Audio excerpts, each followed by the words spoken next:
بسم الله الرحمن الرحیم. السلام علیکم. نن زموږ سره د کلاس 9 فزیکس لیکچر نمبر 3 دی. په هغې کې موږ سټډي کوو فزیکل کوانټیټیز. فزیکل کوانټیټیز چې کوم دی موږ ډیفینیشن داسې کوو چې آل میجریبل کوانټیټیز یا all those quantities which can be measure یا موږ داسې ډیفینیشن هم کوو چې all measurable quantities are called physical quantities. دوه ډیفینیشن موږ کوو. صحیح ده. یو داسې چې all those quantities which can be measure یا موږ داسې ډیفینیشن کوو چې all measurable quantities are called physical quantities. هغه میجر کړی شوي کوانټیټیانې، هغه میجر کړی شوي مقدارونه یا هغه پیمایش کړی شوي مقدارونه چې هغې ته موږ څه وایي فزیکل کوانټیټي وایي، چې په هغې کې زموږ سره یو لینث دی، یو ماس دی، یو ټایم دی. اوس لینث څه شی دی، ماس څه شی دی، ټایم څه شی دی، دا وروسته فردر موږ په ډیټیل سره ایکسپلین کوو. صحیح ده. په دې کې اوس که مثال کے طور پر زه خبره واخلم چې زما سره 104 سانتي میټر یا 104 سانتي میټر، دا 104 زموږ سره چې کوم دی نومیریکل ډیټا یا نومیریکل دی، دا سانتي میټر زموږ سره یونټ دی. اوس سانتي میټر او ملي میټر او میټر وغیرہ دا څنګه راغلو نو هغه هم فردر موږ ایکسپلین کوو. صحیح ده. فزیکل کوانټیټي څه شی دی؟ فزیکل کوانټیټي هماغه تاسو چې زموږ سره میجر کړی شوي کوانټیټیان ته موږ فزیکل کوانټیټي وایو. دا هم سره په دوه حصو کې ډیوایډ کړی شوي. یو ته چې کوم دی موږ بیس کوانټیټي وایو، ته موږ ډیرایوډ کوانټیټي وایو. صحیح شو.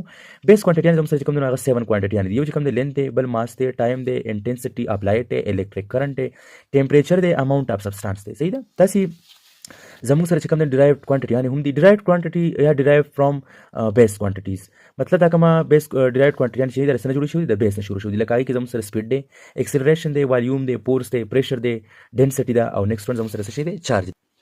نو دا خو موږ پر دروسته کوو ایکسپلین کوو. په دې کې زموږ سره یو سیستم دی چې هغه ته موږ وایو انټرنیشنل سیستم اف یونټ یا ورته موږ دویم اس آی یونټ هم وایو. صحیح شو. مطلب د خبرې دا دی چې په دې کې زموږ سره یو سټینډرډ کوانټیټیانې دي. هغه سټینډرډ کوانټیټیان چې کوم دی موږ فکس کوانټیټیانې هم وایو. صحیح شو. یا موږ چې کوم دی نو هغه یونټس ته هم د دې کومه سټینډرډ کوانټیټیانې که یا سټینډرډ کومه یونټس هغه ته هم موږ فزیکل کوانټیټیانې ویلی شو. صحیح ده.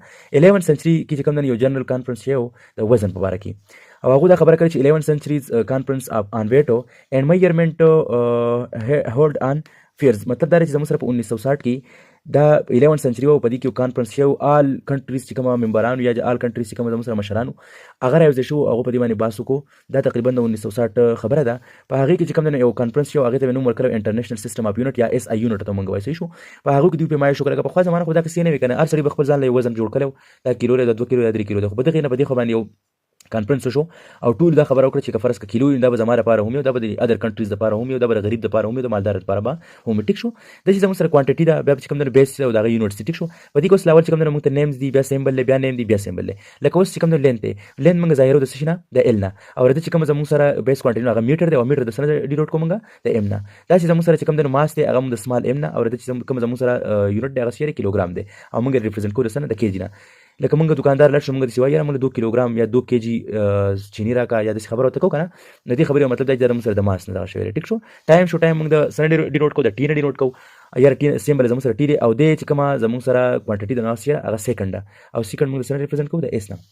داسې الیکټریک کرنٹ شو، د دې موږ د آی نه ریپرزنټ کوو. د دې چې کومه کوانټیټي ده نو هغه زموږ سره څه شی دی؟ امپیر دی. کومه یونټ دی هغه زموږ سره امپیر دی چې هغه موږ د ای نه ریپرزنټ کوو. داسې انټنسټي اپلایډ دی چې موږ یې د ایل نه ریپرزنټ کوو کیپیټل، او کنډیلا چې کوم دی زموږ سره د څه دی؟ د یونټ دی، او د سی ډي نه موږ ریپرزنټ کوو. ټمپریچر د ټي نه، د دې چې کومه یونټ دی هغه کیلون دی، او موږ د کې نه څه کوو؟ ریپرزنټ کوو. داسې اماونټ اف سبسټانس چې کوم دی موږ د ان نه ریپرزنټ کوو، او د دې چې کوم یونټ دی هغه مول دی، او موږ مول هم د مول نه ام او ال نه ریپرزنټ کوو. ټیک شو. داسې ډیرایوډ کوانټیټیانې شوې، د هغې نومونه او بیا سیمبلز او نیم وغیره درس ته موږ لیکل. لکه سپیډ شو، نو سپیډ موږ ریپرزنټ کوو، سمبالیکل ریپرزنټیشن د دې چې کوم دی وي دی، او د دې میټر پر سیکنډ سکویر، یا دلته کې مطلب لیکل چې میټر پر سیکنډ یا میټر پر سیکنډ سکویر. ټیک شو. داسې ورته موږ ویلی شو. یا داسې اکسلریشن د ان ریپرزنټ کوو میټر پر سیکنډ یا پر سیکنډ، لکه مطلب چې 2 پیری دی نو میټر پر سیکنډ پر سیکنډ. ټیک شو. داسې والیوم دی، نو والیوم موږ د وی نه ریپرزنټ کوو، دې ته موږ کیوبیک میټر هم وایو، او دا موږ د ام سکویر نه څه کوو؟ ریپرزنټ کوو. صحیح شو. دې سمبالیکل ریپرزنټیشن ام سکویر. داسې پکې نور هم فردر زموږ سره د فورس شو، نو فورس موږ د اف نه ریپرزنټ کوو، د دې چې کومه یونټ دی هغه نیوټن دی، او یا ان نه ریپرزنټ کوو، یا کیلوګرام میټر سکویر نه.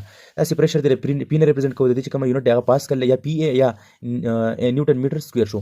داسې ډینسټي شو، ډینسټي موږ د پی نه ریپرزنټ کوو، یا کیلوګرام پر کیوب میټر یا کیلوګرام پر میټر کیوب داسې هم ریپرزنټ کوو. داسې لاست ون زموږ سره چې کوم دی چارج دی چې موږ کیو نه ریپرزنټ کوو، او د دې چې کوم یونټ دی کولم دی یا د سی نه ریپرزنټ کوو، یا د ای اس نه ریپرزنټ کوو. ټیک شو. دا زموږ سره و دریم لیکچر، او ان شاء الله سره هم لیکچر به د خیر سره اپلوډ کوو.